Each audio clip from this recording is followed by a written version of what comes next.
Anyone who makes cold calls knows how important the cold call opening is, because if you get off on the wrong foot, you immediately start fighting that defensive tone where they're pushing you off the phone, and it just makes the rest of the call so much more difficult. I've monitored thousands of cold calls, and these are the 3 most common mistakes I see reps consistently make that cause this defensive tone. And just by eliminating them, not by doing more, just getting rid of this stuff, you'll make your calls much more frictionless at the opening, and you'll easily be able to get into telling them why you're actually calling. So let's get into it. So the first one, and this is so common, a lot of reps think it's necessary, and it's such a simple thing to get rid of, is confirming whether you're speaking to the correct person or the correct contact. So it sounds something as simple as, "Hi, am I speaking with Bob Smith?" Or, "Hi, am I speaking with Bob Smith, the X title at X company?" You look to confirm their name and title, and I guess the logic to this is you want to be polite and you don't want to waste anyone's time, so you want to confirm you're speaking to the right person before actually jumping into the cold call.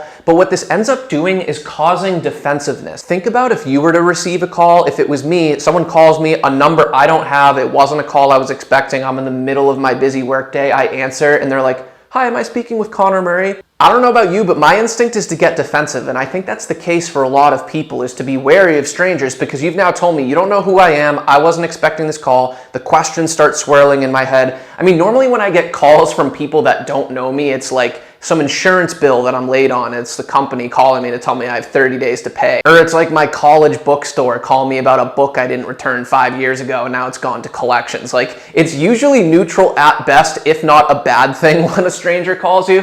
So I think people get this stranger danger. The questions start swirling in their head, even if it's subconscious, because you've already told them a lot. You've told them, "I don't know you, you weren't expecting my call," and now you're giving them a chance for these thoughts to start swirling, and their instinct is to get defensive, and that's why you get that defensive tone. And then I also think the logic behind confirming the correct contact is flawed. I don't really think it accomplishes anything.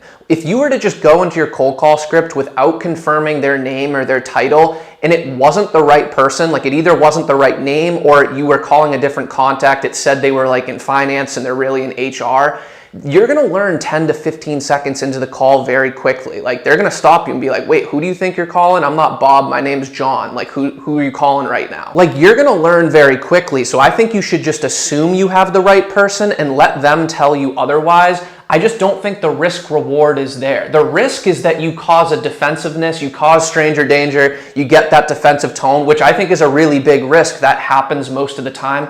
And what's the reward? That you didn't waste anyone's time when you were gonna learn 10 to 15 seconds whether it was the right person anyway.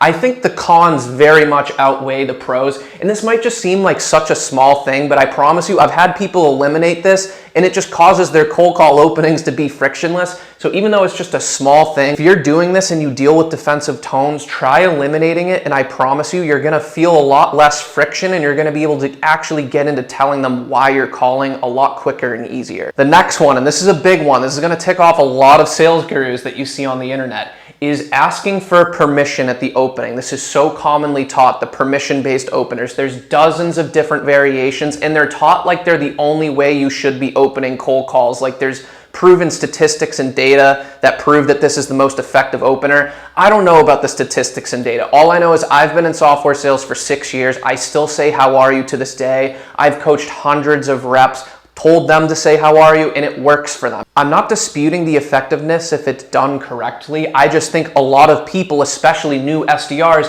feel very uncomfortable and almost cringy when they do these things like, "Hey, do you have 27 seconds for me to tell you why I'm calling?" and then you can decide. It causes cold call reluctance, it causes cold call anxiety, and I don't even think it's necessary. I'm also talking about more than the crazy examples I just did. "Do you have 30 seconds for me to tell you why I'm calling?" It's also even little ones like, "Hey, did I catch you at a bad time?" or "Do you have 30 seconds to chat?" What I say is you don't need to ask permission. This is how telephones work. Everyone has public telephone numbers, and you're allowed to call them and tell them who you are, why you're calling, and what you want, and let them respond to it. They can hang up on you if you want, but you don't need to ask for permission. This is literally how business has been getting done in this country for decades. So there's no rule that says you have to get permission before telling someone why they're calling, because I promise you, if you just get right into it and you sound confident and convicted, you're concise, you tell them who you are, why you're calling, what you want, they're gonna start listening to you and what your tonality is telling them about you, and they're very gonna quickly forget that this was a cold call and all those questions swirling in their head, because what ultimately asking for permission does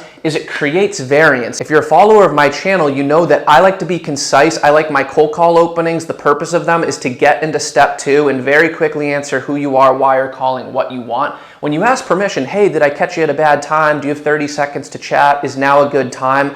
There's so many different answers they could give that create variance. No, I'm busy, I'm going into a meeting, what's this about? And it just gives them time for those subconscious questions. Who are you? Why are they calling me? I wasn't expecting this. And then you already start getting that defensive tone. So I think this just slows things down and you want to just get right into it rather than asking for permission, which I don't even think is necessary. And then the last one, also going to tick off a lot of sales gurus, and I think a lot of the reasons are similar to asking for permission. Oftentimes they're combined, are pattern interrupts. So you can combine these two, the, hey, do you have 16 seconds for me to tell you why I'm calling? That's both the asking permission and a pattern interrupt. But there's other variations. I don't even know them. I don't pay attention to them, but you see them on LinkedIn where people crack jokes at the opening. Hey, this is a cold call. Do you want to hang up now? Stuff like that. I always felt like a dancing monkey when I tried that stuff as a new SDR. I very quickly decided I'm not doing this. I think I gave it like 5 shots, and I think it's coming from the wrong frame. It's coming from the frame that you are not enough as is to be calling them, and you have to play tricks and games in order to get their attention.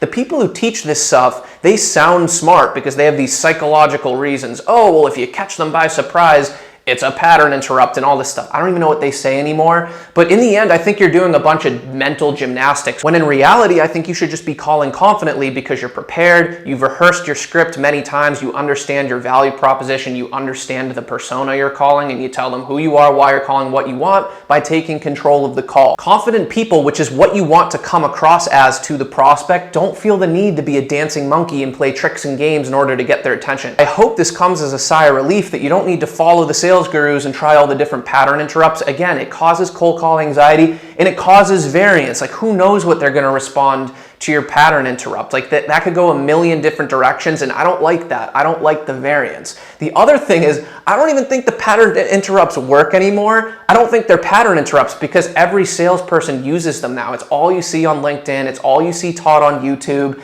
I think when prospects hear this now, the alarm bells go off because they've heard all of this stuff at this point. So I don't even think the effectiveness of pattern interrupts, maybe they did used to be effective 10 years ago. I wasn't cold calling 10 years ago. So maybe they worked back then and there's a reason they became popular. I don't think they work anymore. So less is more. You don't need to confirm the correct contact. You don't need to ask for permission, and you can get rid of the cheesy, cringy pattern interrupts that you don't like using anyway. Hope this video helped. If it did, hit the like button, and I'll see you on the next one.